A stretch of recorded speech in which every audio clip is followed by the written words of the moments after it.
Hello everyone, welcome to our last episode of series Mastering Personal Finances। हमने अपने last 6 episodes में काफ़ी अलग अलग चीज़ें डिस्कस करें डिटेल में, जो कि आपकी पर्सनल फाइनेंस की जर्नी में हेल्प करती हैं। आज के इस लास्ट एपिसोड में हम कुछ कॉमन गलतियां डिस्कस करेंगे जो अक्सर इन्वेस्टर करते हैं और हमें अवॉइड करनी चाहिए। सबसे पहली आम गलती जो है हमें अवॉइड करनी चाहिए वो है निगलेक्टिंग बजटिंग।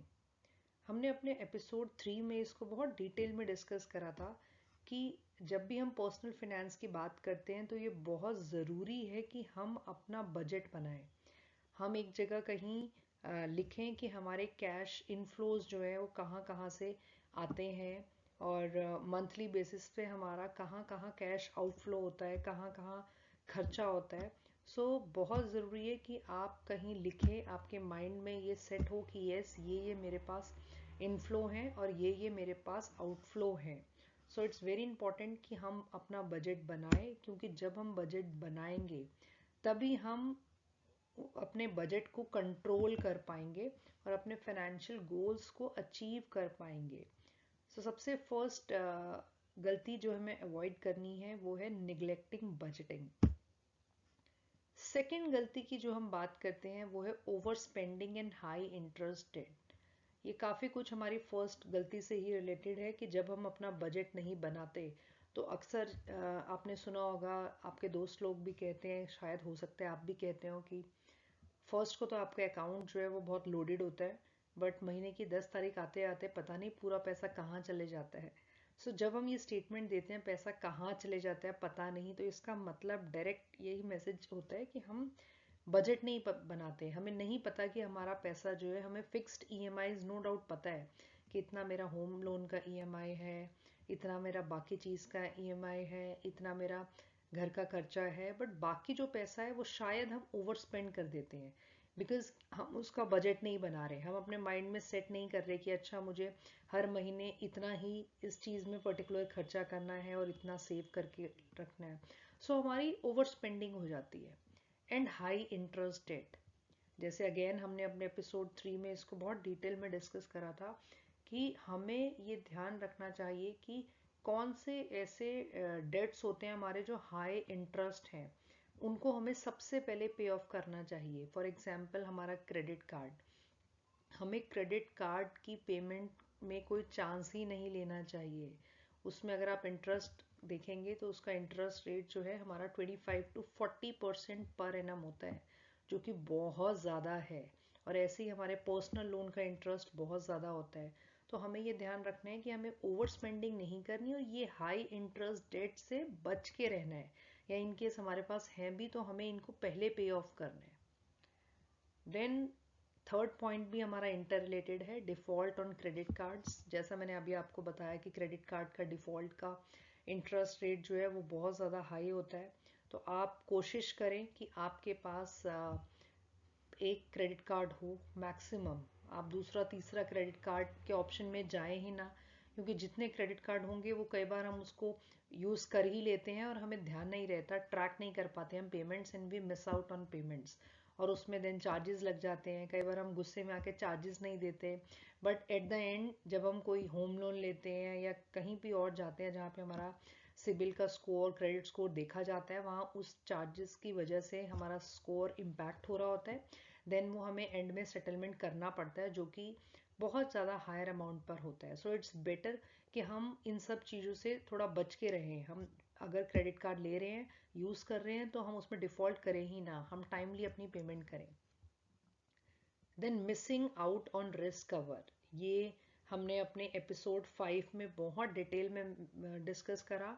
हमने आपको बताया कि इन्वेस्टमेंट्स की बात हम बाद में करते हैं, जब हम फाइनेंशियल प्लानिंग की बात करते हैं, फाइनेंशियल फ्रीडम की बात करते हैं। इन्वेस्टमेंट से पहले हम हमेशा ये सजेस्ट करते हैं कि आपके पास रिस्क कवर्स होने चाहिए।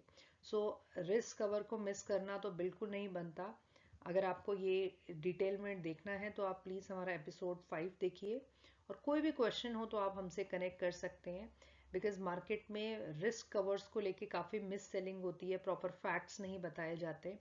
सो जो उसका रियल ऑब्जेक्टिव होता है वो फिर मीट आउट नहीं होता। सो इट्स बेस्ट कि आप समझ के अच्छी तरीके से देख के कंपेयर करके ही अप्रोप्रिएट रिस्क कवर लें। देन जो हमें कॉमन गलती अवॉइड करनी है वो है investment in only single asset class. अभी हमने अपने लास्ट एपिसोड 6 में ही इन्वेस्टमेंट स्ट्रैटेजी जब डिस्कस करी तो हमने डिस्कस करा कि बेस्ट इन्वेस्टमेंट स्ट्रैटेजी होती है कि डाइवर्सिफिकेशन। आप अपना इन्वेस्टमेंट्स जो है वो डाइवर्सिफाई करके रखिए, सारी एसेट्स को एक सिंगल क्लास में ना लगाएं। ऐसा नहीं कि हम सारा अपना जो सेविंग्स है वो सारी सेविंग्स सिर्फ और सिर्फ एफडी बना रहे हैं। ऐसा नहीं कि हम सारा सेविंग्स गोल्ड की फॉर्म में कर रहे हैं, हम सारा सेविंग रियल एस्टेट में ही कर रहे हैं। नहीं, आप इन हर ऑप्शन में जाइए, बट अपना पोर्टफोलियो बना के जाइए। मतलब कि काफ़ी क्राइटेरियाज होते हैं जो हमने डिस्कस करे थे, उनके बेसिस पे कि आपकी एज क्या है, आपके पास कितना टाइम है, किस गोल के लिए आप ये प्लानिंग कर रहे हैं, आपका रिस्क एपेटाइट क्या है, वो सब चीज़ों को देखते हुए आप इन अलग अलग क्लास में इन्वेस्ट करिए, किसी पर्टिकुलर क्लास में मत करिए। देन लास्ट कॉमन गलती जो आपको अवॉइड करनी है वो है इनसफिशिएंट रिटायरमेंट कंट्रीब्यूशन। अक्सर हमने देखा है कि आजकल जो हमारे फ्रेंड्स लोग होते हैं जो हुआ इन देयर 20s और 30s, उनका टारगेट होता है कि मुझे मैक्सिमम 50 की एज में रिटायर होना है। सो उस रिटायर होने का देखिए मतलब ये है कि वो पर्टिकुलर टाइम जब आपको इसलिए नहीं काम करना कि मुझे अपनी ईएमआई पे ऑफ करनी है, आप सिर्फ इसलिए काम करें क्योंकि आपका मतलब आप खुद काम करना चाहते हैं। मनी फैक्टर को माइंड में कंसिडर करते हुए हम काम ना करें, उसको हम बोलते हैं रियल रिटायरमेंट। कि मतलब जब हम अपनी हमारे माइंड में मनी कंसिडरेशन ना हो कि मुझे मंथली इतना तो चाहिए ही चाहिए बिकॉज मेरे को ईएमआई देनी है, ये मेरा खर्चा है। हमने ऑलरेडी रिटायरमेंट का मतलब होता है हमने ऑलरेडी ऐसी प्लानिंग कर रखी है कि अगर हम कुछ काम ना भी करें तो हमारा फाइनेंशियल जो बजट है, जो मंथली बजट है वो हिट ना हो, हमें हमारे पास उतनी इनकम आती रहे हमारे कॉर्पस से।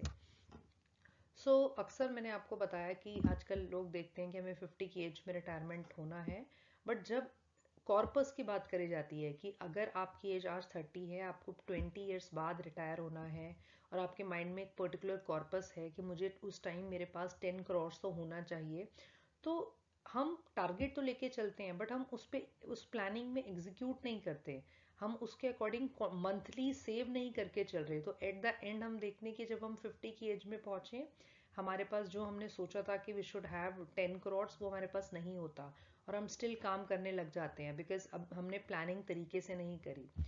सो द बेस्ट थिंग इज जब भी आप कमाना स्टार्ट करें when you are in your early 20s, आपका बहुत मिनिमम अमाउंट लगेगा। आप देखेंगे आप मंथली कंसिस्टेंटली सेव करिए और आप देखेंगे कि अगर आपके पास अपने रिटायरमेंट के लिए जैसे अगर हम 25 ईयर से स्टार्ट करें तो हमारे पास 25 साल हैं।